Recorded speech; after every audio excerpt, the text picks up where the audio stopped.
Introduction to First Nun Verbs. Now we're going to look at first nun verbs, which of course are the verbs where you have nun in the first position. So if these represent our radicals, we have a nun here, right? Now what will tend to happen is that nun will either assimilate or drop. To assimilate means it's going to take on the value of the next consonant, which means then you have two consonants of the same type, and that's indicated in Hebrew with a dagesh forte. So what it looks like is this disappears, the nun disappears, but it shows up as a dagesh forte. That's assimilation. So there'd be a dot here. If I can get it in here. Now what that means is that you've lost one of your three radicals, right? So far, in all the strong verbs and in all the gutturals, we always had our three radicals. We had our root with the three letters. What we're going to see now is cases where we only have two letters, or at least it looks like we only have two letters.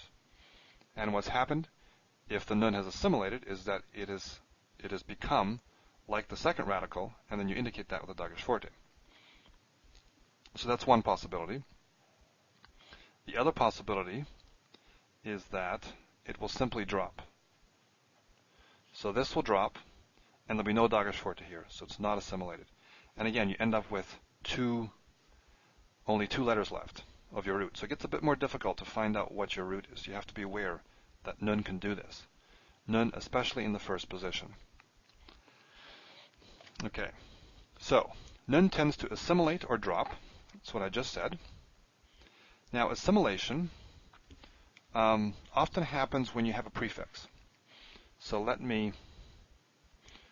go back here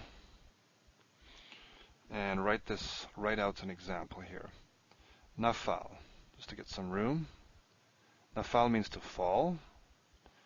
So this is the perfect form, nafal, right?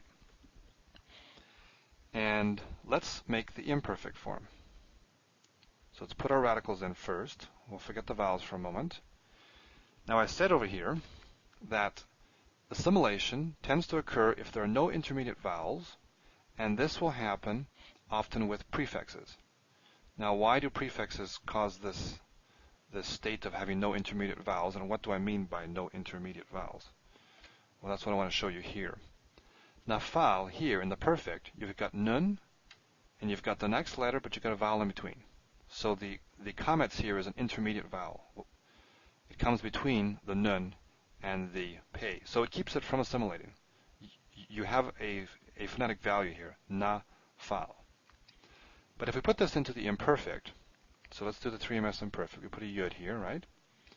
In the strong verbs, this would be yifkod. If you go back and look at your strong verb tables, or just recall it. So we have yud here, and let's put our vowels in. So if this were yifkod, it would be like this, yifkod. Now, of course, we don't have pakad here, we have nafal. So it's yin, and this has to have a dagesh lene because it's a bagad kafat letter, starting a new syllable. Yin pol. Now, because we put this prefix on here, it stole the first letter, the first root letter, to form a closed syllable, CVC. Yud, hirik, nun. This is a silent shava. So our syllable division is here. And once it does that, then there's no need for a vowel here. You see, this vowel is no longer there, and so you have a nun directly up against a pei. And that is the situation where you will get assimilation. So then what you actually get here is yapol, where this dagesh actually represents the nun. Here it's a dagesh lene. You know that because it's a closed syllable. But here, this is what the actual, see, this doesn't exist. That's a false form. What happens is it collapses into this. Okay? All I'm trying to show you here is that nun assimilates when it's directly against another consonant. And one of those cases is when you have a prefix. Now, so prefixes is one way. The other way is at the end of a word, if you have a consonantal suffix, you'll get the same effect. So it's getting crowded here, but I'd like to keep on the same screen. If you take a word like natan, natan is a First nun, it's also a third nun. Now this whole unit here is all about first nun, but natan is a special, it's a very common word, and it's also irregular because it has both first and third nun. Now let's see what happens here. If you put, let's say the T ending, perfect, 1CS, so pakadti, for the, if you open your tables, take a look at your strong verbs. I can find mine here. Gutturals and then strong verbs. So we have pakadti. If we were to duplicate that now with natan, we'd move this over. Okay.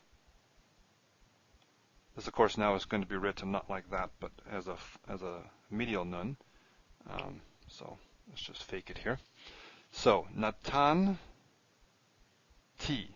This assimilates because you have a situation. What you would do is you write na tan ti. This ends a syllable. Here's open syllable.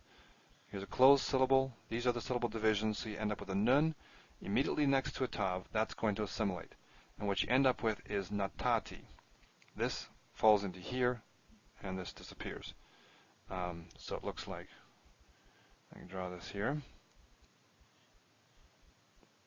That's supposed to be a tav. Nata ti. Natati. Now let me just check that, make sure. First nun, if you look at your first nun tables, at the back of Ross, page 549, you'll see that there are 4 columns for the cow. And one of them is natan, the third one. So we have natati. Look at that, I even did it right. So this dagesh here is that nun. This dagesh is a dagesh lene, just like this is a dagesh lene. So you can get assimilation at the beginning of a word. The first nun can assimilate, especially with prefixes, because you end up with a nun right next to a consonant. It can also assimilate, if you have a nun at the end, it can assimilate in the presence of a consonantal suffix, because you end up with a nun followed immediately by a consonant. And so it appears to drop out, but it's there with that dagesh forte. Okay, now I've kind of moved ahead of myself a little bit, but I wanted to explain what's really happening with assimilation. And we'll actually repeat some of this as we go through the paradigms, but at least you'll have already been introduced to it here. And the last point here is that it's indicated by dagesh forte, because assimilation means a consonant is becoming like its neighbor consonant, so you have 2 of them, and of course doubling is indicated in Hebrew with a dagesh forte. Okay, so that's introduction to first nun verbs.